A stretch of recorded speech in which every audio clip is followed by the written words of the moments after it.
Hey guys, welcome to another video from Overbite Gaming, and today we're going to be taking a look at WCW Mayhem.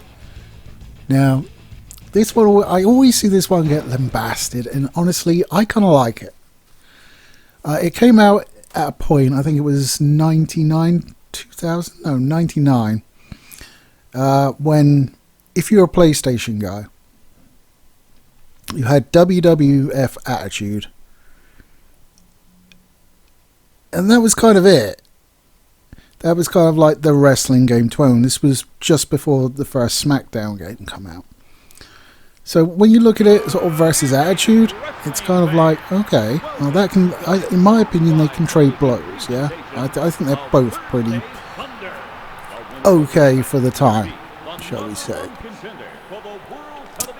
And of course, if you're on PlayStation and you happen to be a WCW fan, you had Nitro and Thunder, which are terrible games, and I own both of them because I'm an idiot and just used to buy things that had certain brands on, shall we say. So when sort of viewed in that vacuum, and don't forget, I'm not going to argue it's the best wrestling game released at that point, Jesus Christ. The N64 games are so much better than it by a country mile, but if you're a PlayStation guy, you can't play those. Or at least you couldn't back in the day, before we had wonderful emulation and stuff like that. So, Mayhem. I quite like it. It's not perfect by any stretch of the imagination. And obviously the N64 games blow it away. In fact, WrestleMania 2000 was actually released not long after Mayhem. I think it was the same year. And then obviously SmackDown came out and took the title of undisputed PlayStation best wrestling game, so there's that.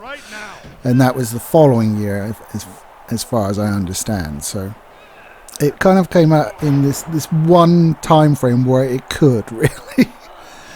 So Mayhem is the result of basically WWF was pissed off that it couldn't meet the high standards that were being produced for WCW wrestling games by Aki. And they decided, yeah, we want a game like that as well. So they contracted with Aki and THQ, who were the publishers. And WCW were like, oh, I don't really want to release our games by the same publisher as our competitors. So they noped out of the contract. Which, you know, in retrospect, maybe not the best thing to have done. And so they got into a contract with Electronic Arts. I think Kodiak Interactive, if I remember that correctly, did the PlayStation version, which is the version I've seen here. It was also out on the N64, and there was a version on the Game Boy Color, which was very different, obviously. And they produced this. Well, they produced this after Nitro and Thunder, but my brain just tends to erase their existence from my history until I look down on my shelf and see like 60 quid's worth of nonsense. But Mayhem, yes, so you are seeing it emulated here. I do have the disc and everything, but it was just easier to capture it emulated.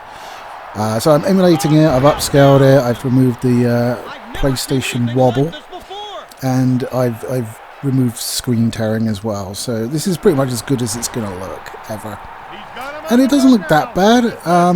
The wrestlers stand very unnaturally, but if you look at their face textures, it's clear that they've just taken pictures of like the wrestlers and just wrapped it around a 3D model, which, you know, kind of works. Obviously there's no animation in their faces or anything like that, but it's a PlayStation game.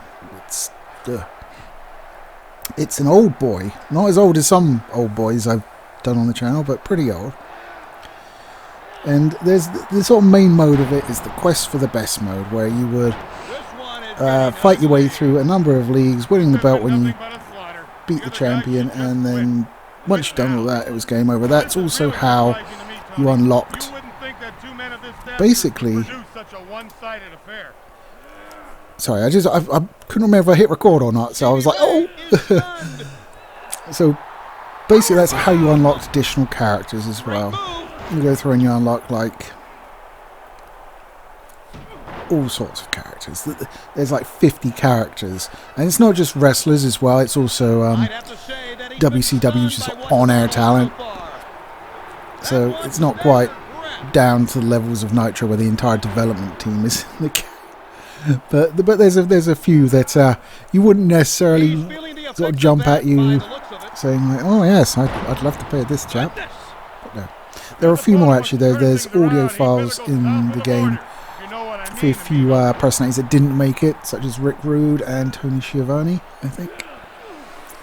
So that's interesting. The controls themselves aren't too bad. Square is your grapple button. It's also your action button, and that's a problem. I'll come back to that.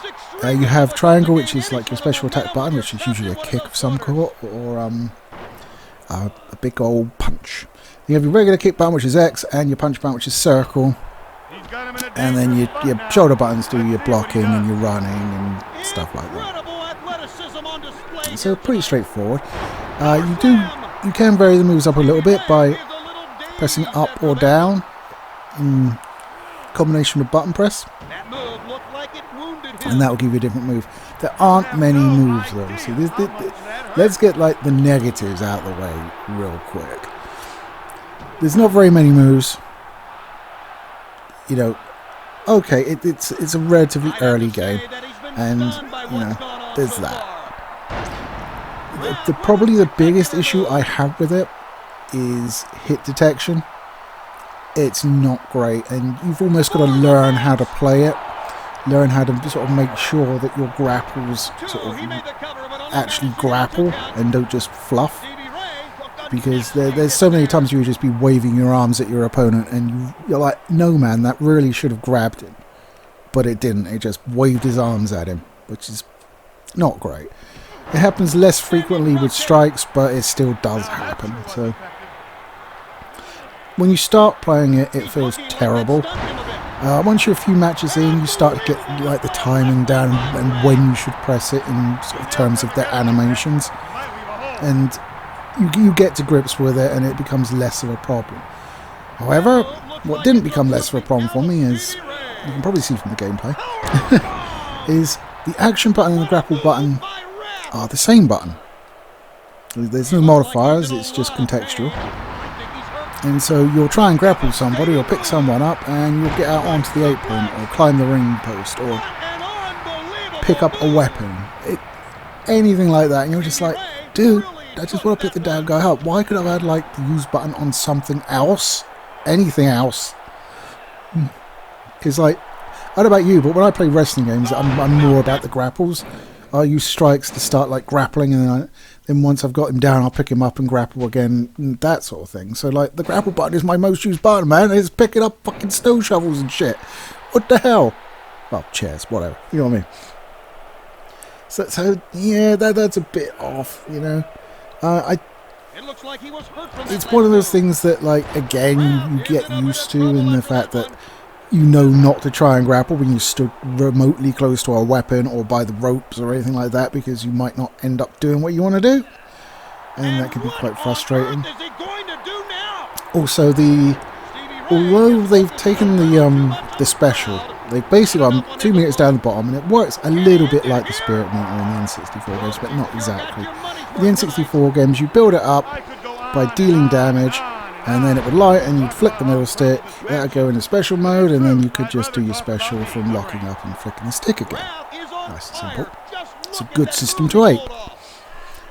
In Mayhem, you have to build it up by doing a variety of moves, and you'll hear the crowd get on your side as you do them, and they'll cheer louder for you.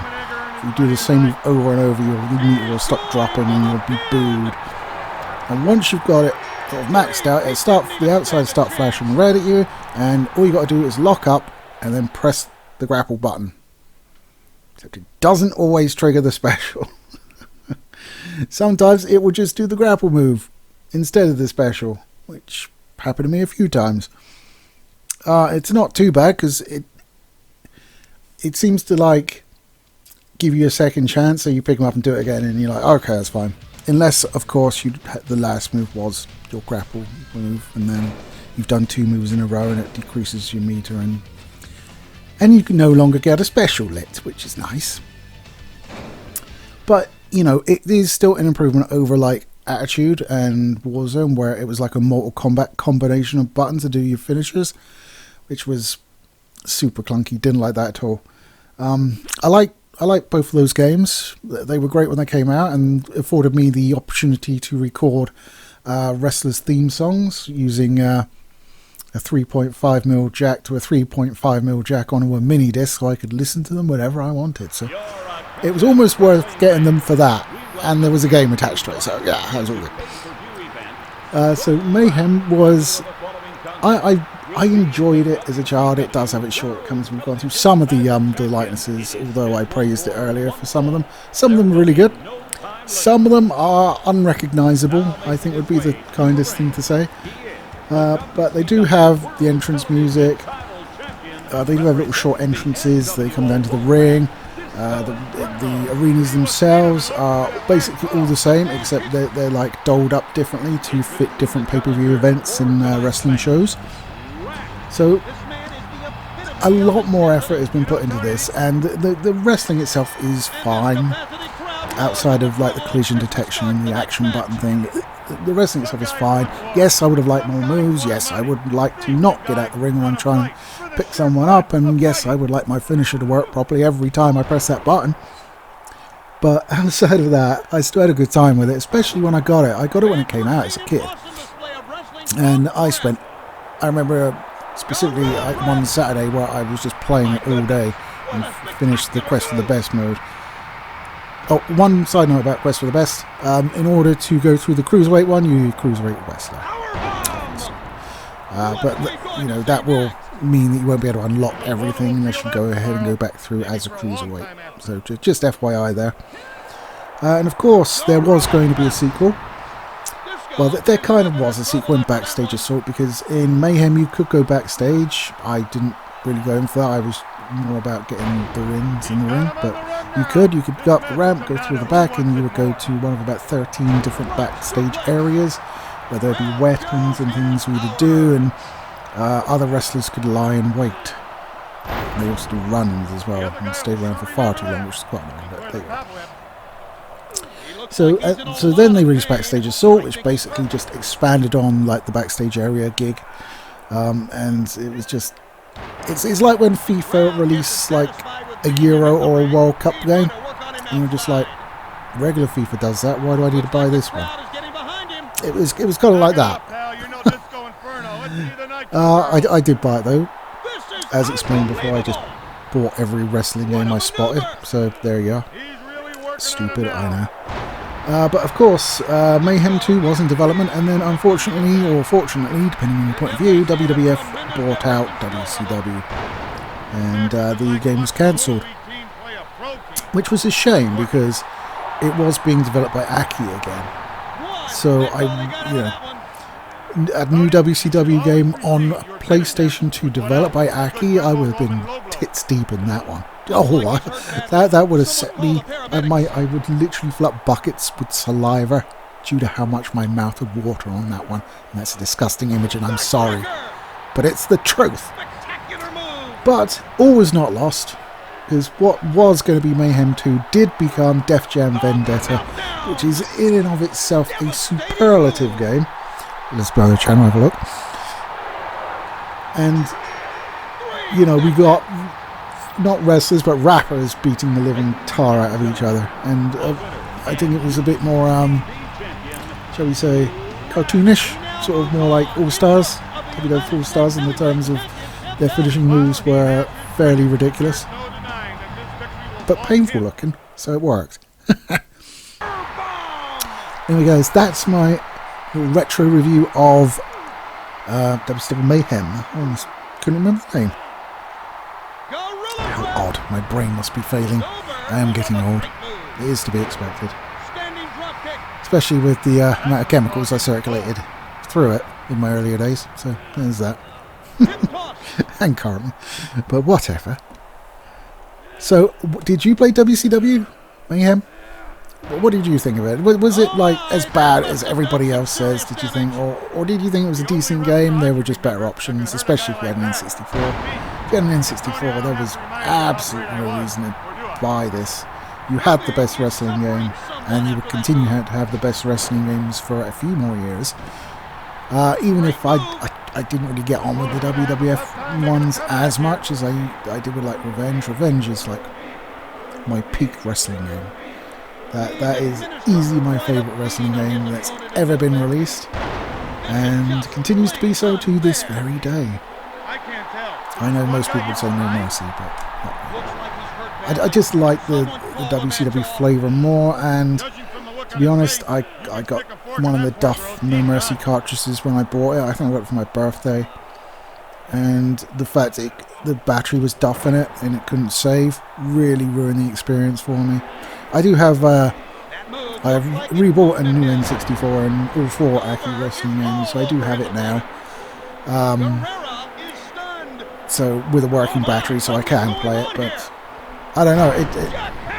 I just must be getting shit all used to easier games, because like they're balls hard for me nowadays. Jesus Christ, I'm getting smacked badly. I will get there one day though, so have no fear. Anyway, guys, I think I've gone on long enough. Take it easy. I'll catch you next time.